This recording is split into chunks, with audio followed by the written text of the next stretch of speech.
Hormuz প্রণালীর মতো আরেকটা প্রণালী আছে যেটা এর চেয়েও শুরু, এর চেয়েও ইম্পর্টেন্ট। এটার নাম হলো মালাক্কা প্রণালী, দ্য স্ট্রেট অফ মালাক্কা, এবং এটা এর চেয়েও ছোট। আরাকান আর্মি বাংলাদেশের সমুদ্র সীমার ভেতর ঢুকে আমাদেরকে গুলি করে। আরাকান আর্মি বাংলাদেশের জেলেদের ধরে নিয়ে যায়। চীনের যে বিশাল অর্থনীতি, এই অর্থনীতির জন্য যে তেল লাগে, সেই তেলের 60 থেকে 80% যায় এই মালাক্কা প্রণালী দিয়ে। ঠিক আছে, ফলো করতেছে।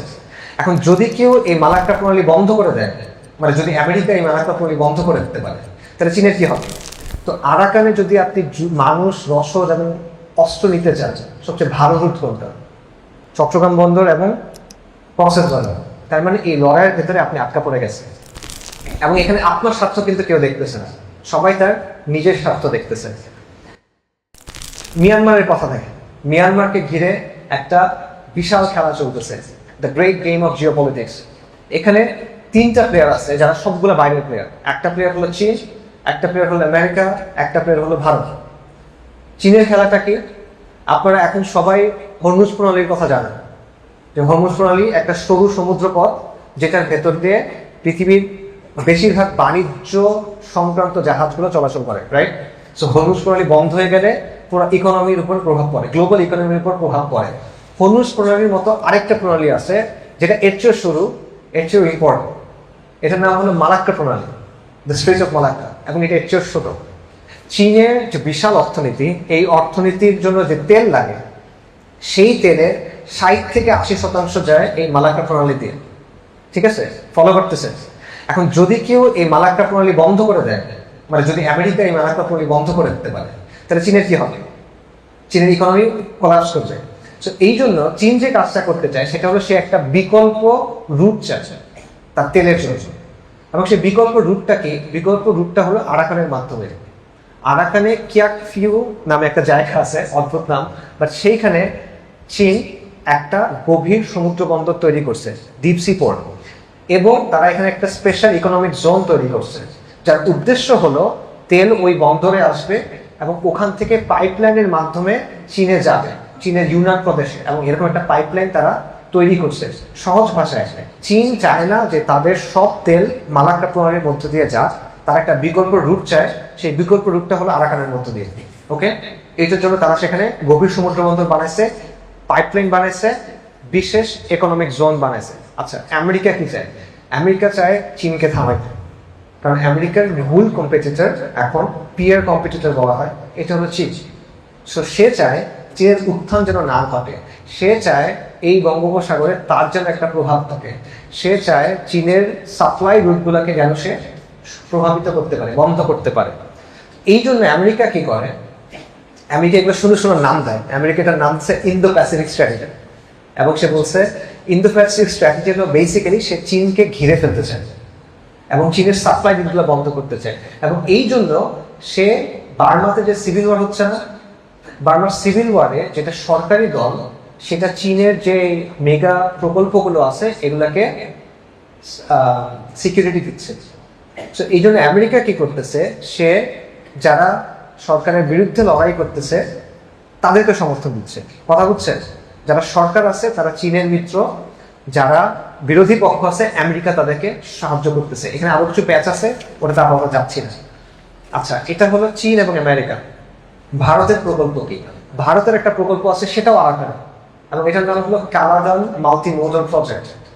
এটার উদ্দেশ্য কি? ওই যে 7 সিস্টার্স আছে না, 7 সিস্টার্সে কোনো কিছু নিতে হলে তার নিচে হয় ওই চিকেন স্নেক দিয়ে, শিলিগুড়ি করিডোর, যেটা একটা সরু জায়গা বাংলাদেশের উপর দিয়ে। তারা এটার একটা বিকল্প চায়, এবং বিকল্পটা চায় সমুদ্র পথে, কলকাতা থেকে সমুদ্র পথে আরাকান দিয়ে। এবং এই প্রজেক্টটার নাম হলো Kaladan multi modal project. So এই 3টা শক্তি কারাকারি করতেছে। বার্মাতে সিভিল ওয়ার চলতেছে, গৃহযুদ্ধ চলতেছে। আমেরিকা, চীন এবং ভারত, তাদের নানা প্রকল্প আছে। বাংলাদেশ করছে এটার মাঝখানে। ঠিক আছে, এবং পুরা অঞ্চলটা এখানে একটা ধরনের ছায়া যুদ্ধ চলতেছে। এখন যুদ্ধে কি লাগে? যুদ্ধে লাগে অস্ত্র, যুদ্ধে লাগে মানুষ, আর যুদ্ধে লাগে রসদ। তো আরাকানে যদি আপনি মানুষ, রসদ এবং অস্ত্র নিতে চান, সবচেয়ে ভালো রুট কোনটা? চট্টগ্রাম বন্দর এবং প্রসেস বাজার। সবচেয়ে ভালো রুট কোনটা? চট্টগ্রাম বন্দর এবং কক্সবাজার। তার মানে এই লড়াইয়ের ভেতরে আপনি আটকা পড়ে গেছেন, এবং এখানে আপনার স্বার্থ কিন্তু কেউ দেখতেছে না, সবাই তার নিজের স্বার্থ দেখতেছে। আরাকান আর্মির কথা চিন্তা করেন, মায়ানমারের গভর্নমেন্ট খারাপ, কোনো প্রশ্ন নাই। মায়ানমারের গভর্নমেন্ট ম্যাসাকার চালাইছে আমাদের মুসলিম রোহিঙ্গা ভাই বোনের উপরে এবং গণহত্যা চালাইছে, নো ডাউট। কিন্তু আরাকান আর্মির কি অবস্থা? আরাকান আর্মিও রোহিঙ্গাদের উপর ম্যাসাকার চালায়। রিসেন্টলি রোহিঙ্গাদের যে ইনফ্লাক্স গুলো ঘটছে, এদের বেশিরভাগের কারণ হলো আরাকান আর্মির অ্যাটাক। এর চেয়ে বড় সমস্যা হলো আরাকান আর্মি একটা এথনো ন্যাশনালিস্ট মুভমেন্ট, সহজ ভাষায় উগ্র জাতিবাদী মুভমেন্ট। এটা কেন প্রবলেম?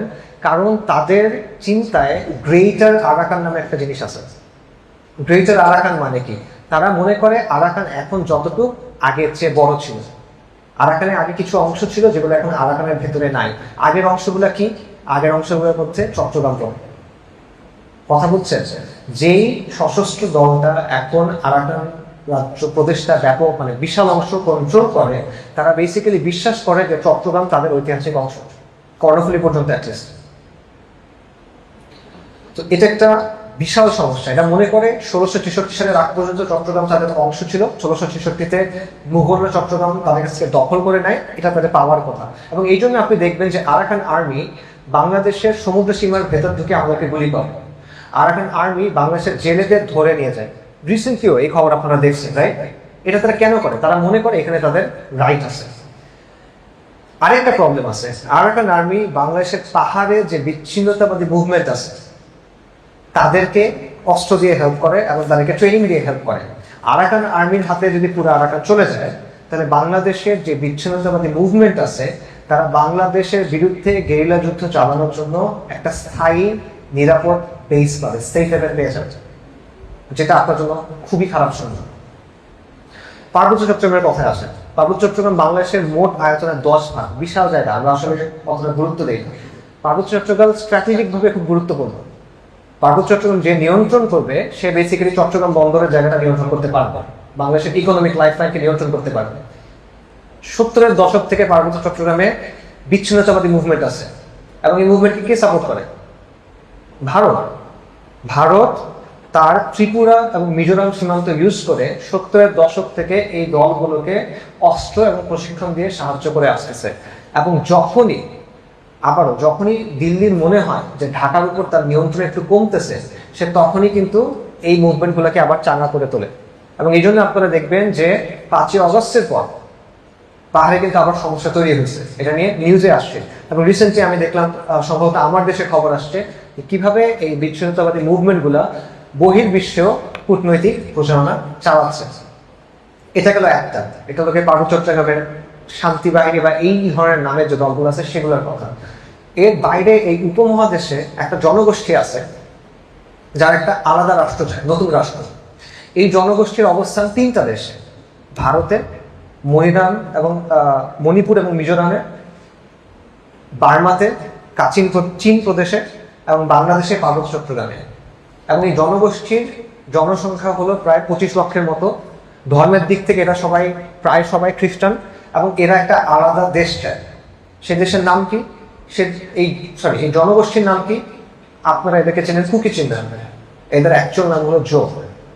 সো তারা অলরেডি জাতিসংঘে একটা অ্যাপ্লিকেশন বলতে পারেন বা অফিসিয়াল ডকুমেন্ট দিতে পারেন, যেখানে তারা বলছে তারা আলাদা দেশ চায়, স্মারকলিপি দিচ্ছে যেটা দিয়ে তারা আলাদা দেশ চায় বলছে।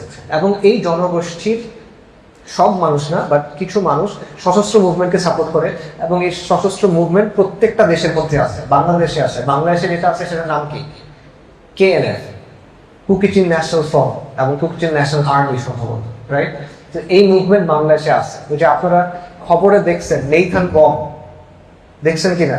চারুকলার মেধাবী ছাত্র, এইটা হলো সেই কুকি চিন যে মুভমেন্ট, সেটার অংশ। সো কুকি চিনরা সবচেয়ে ইম্পর্টেন্ট যে বিষয়টা বা ইন্টারেস্টিং যে বিষয়টা, তারা দাবি করে তারা হলো বনি ইসরায়েলের বংশধর। সো বনি ইসরায়েলের 12টা গোত্র ছিল, আপনারা এটা জানেন, রাইট? বনি ইসরায়েলের 12টা গোত্র, সেই 12টা গোত্রের মধ্যে 10টা গোত্র হারায় গেছে। এটা নিয়ে বিস্তারিত আলোচনা আমরা ঢুকতেছি না। ইতিহাসে এদের খুঁজে পাওয়া যায় না। 10টা গোত্র হারায় গেছে, 2টা গোত্র আছে।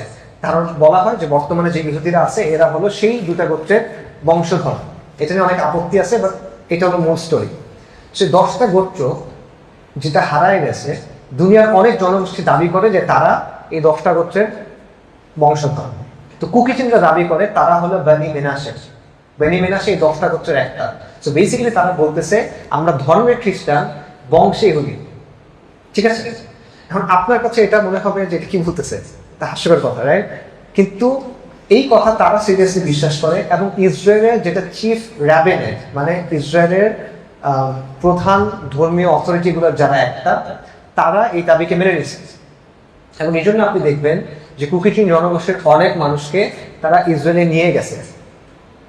ইহুদিদের একটা আইডিয়া আছে, আমাদের যেমন হিজরতের আইডিয়া আছে না, ইহুদিদের মধ্যে কিন্তু হিজরতের আইডিয়া আছে, আল্লাহ বলে এটা।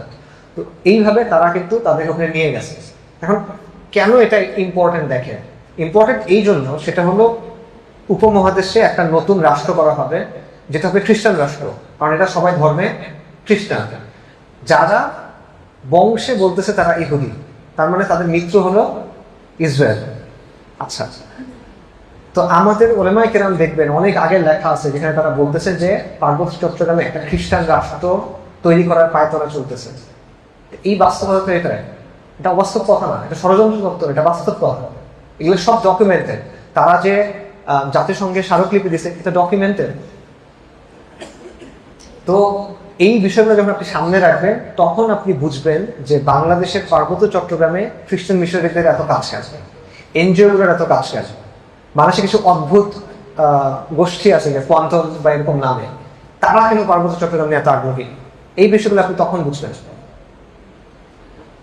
সো পূর্ব তিমুরের ক্ষেত্রে যা ঘটছিল, ইন্দোনেশিয়া থেকে আলাদা করে ফেলা হয়েছিল, দক্ষিণ সুদানকে আলাদা করে ফেলা হয়েছিল, এই বিষয়গুলো আপনার দেশের ক্ষেত্রে ঘটতেছে।